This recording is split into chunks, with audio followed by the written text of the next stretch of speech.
Hello everyone, welcome back to Big Strong Book. I am Reed, and today we're going over Chapter 3 in the Osten Ard read-along. This is Chapter 3 of the Dragonbone Chair. The chapter is called Birds in the Chapel, and it's a little chapter, but one that is crucial in setting up a couple different characters, as we will see. So the chapter begins from the perspective of Rachel, the dragon. Rachel is responsible for looking after Simon, and of course, as all of those types of figures are, she's very annoyed by Simon. As she mentions that Simon was man tall and at an age when he should be doing nearly a man's work, but no, he hid and slid and mooned about. So that kind of describes where Simon's at right now, as well as Rachel's perception of him. But then we get a little glimpse of, the fateful past, as Rachel is, she's cleaning cobwebs from the dining hall ceiling. Within the second page of the chapter, it begins with, starting back on that rainy night, she thought, what was it, almost 15 years ago? She felt so old, thinking back this way. It seemed only a moment. So it gets into the night that Simon is born. We learn of Simon's mother's name. Her name is Susanna, and that she is presumably, 6-7 months pregnant. So she's still not due for another couple months, but yet she is going into labor. And we also learn that her husband is dead. So she is a widow, giving birth to Simon, and she names him Seoman, which means waiting, kind of in the language of her land. And we also learn that her husband's name was Ale Ferend. I think that's how you pronounce it. And Morganus is there, and he helps deliver the baby, and he kind of gives Simon, or Seoman, to be the charge of Rachel, for Rachel to look after him. And so, Rachel, even though she has this almost motherly animosity or motherly annoyance towards Simon, she willingly took on this charge. And it's clear from Morganus being involved within the birth that there must be something there with Simon, or his heritage, or something. For you first-time readers, it certainly seems that way. There must be something there, and there could be something there. I'm not saying that there is, but there could be. It's always important to kind of catch on to these glimpses of our favorite characters, of where they might have come from, anything about their past. And so here we get a glimpse about the nature of Simon's past. We learn that he is an orphan now, that his mother died. His mother, Susanna, died while giving birth to him, and his father, Aelferend, died before he was born. And so we get that little, that little piece of information, which I think is so interesting and almost so crucial to the story, even though, it isn't of immediate importance because his parents are dead.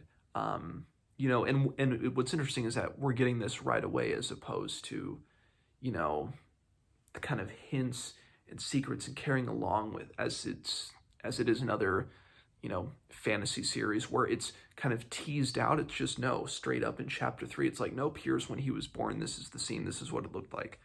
And again, we get more of Morganus, that he is, the doctor is a man of wise protection. That's probably the best way that I can describe it, that he is a man who's always willing to look out for others, that he recognizes the importance of everything within the smallest moments. I may not be making any sense with how I describe that, but that's just the way I view it. And then we kind of jump into Simon, and he brings back these birds, and Rachel's, she's upset with him, and eventually he's, supposed to return to, I believe, to the chapel, to return them to wherever he found them. But he finds his way into the inner bailey, into the chapel. And as he's,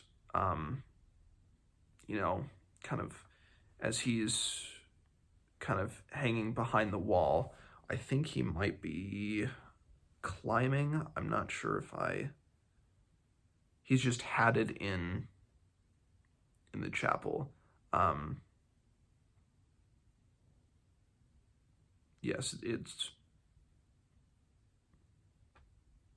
so he's on the rail of the choir loft, so he's up, and he can kind of see down upon everything that's going on. And so he hears these voices, and these voices are of two characters that were teased to us within the first two chapters. We have Elias. So he has returned from Merrimund.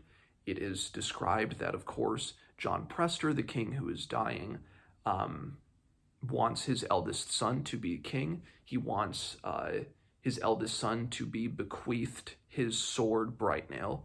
But then we also hear in that first chapter of Prester John's disdain for his younger son, Joshua, or Joshua Lackhand, the guy who, he only has one hand. And,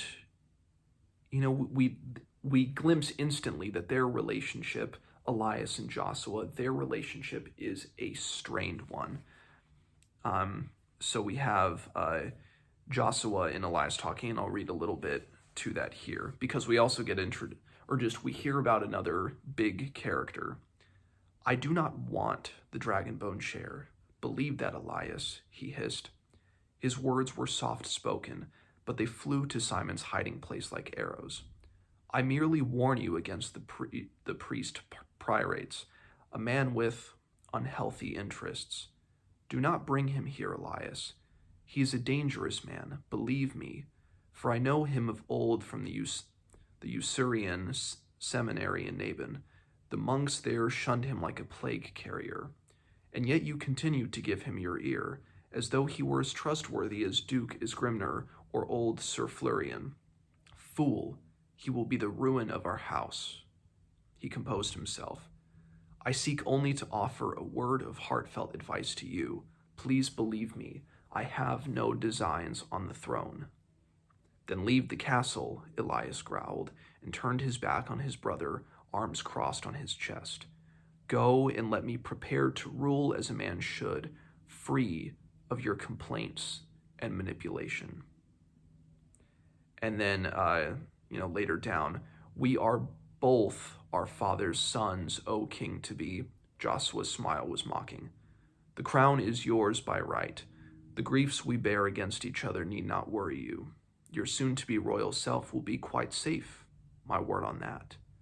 But," his word gained force, "I will not, do you hear me, will not be ordered out of my sire's house by anyone, not even you, Elias." So we have in here the beginnings of what clearly will become a conflict between these two, a fundamental difference and conflict between two brothers, Elias and Joshua. Elias already here seems to be the more jealous brother, even though he is the brother that is to inherit the more power, whereas Joshua, who in, I feel like, most story circumstances would be the brother trying to vie for the power, is stepping back, and he's like, no, even though I am that younger brother, I'm not the ambitious one. I'm not trying to carve a piece of the pie out of what will be your power when you become king.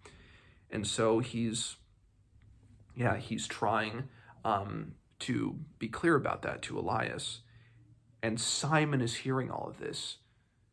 As he is beginning to become more aware of the world around him, through the stories that Morghenus tells him about what we learned of the Scythe, of the free folk, of Azua, as it was before the humans came to reside within the space of the Hayholt and Green Angel Tower.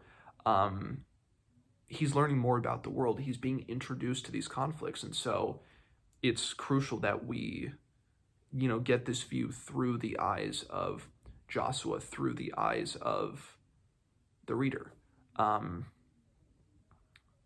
I find that very interesting. And then, of course, then at the end of the chapter,